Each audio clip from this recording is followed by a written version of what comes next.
what's your sense of hearing that they are seeking the death penalty? What's your reaction?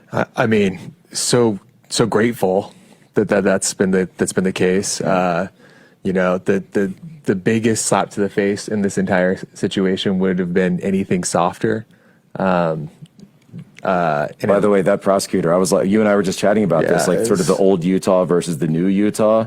I'm like, that's Utah. Yeah, we need a return to what Utah was, which was, boldly convicted, deep red, focused, not going soft on all. But it's beyond political, right? It's moral. This is and again, I'm just going to speak from the heart. Yeah, go ahead. Because of, I understand the community quite a bit. I come from Little Utah down here in Arizona and the Mesa Gilbert area, the East Valley.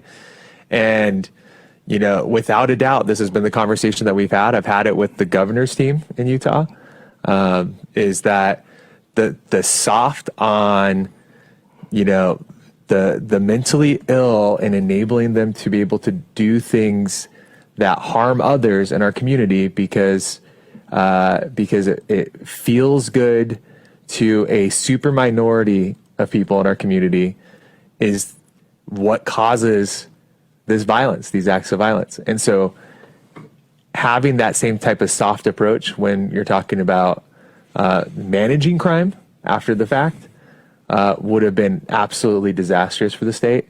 I think it's really important that the death penalty was sought in this case, and it's not just because we're so emotionally close to Charlie. This would be anyone, as we were talking about prior to this, with the circumstances that were happening in North Carolina prior to Charlie being assassinated.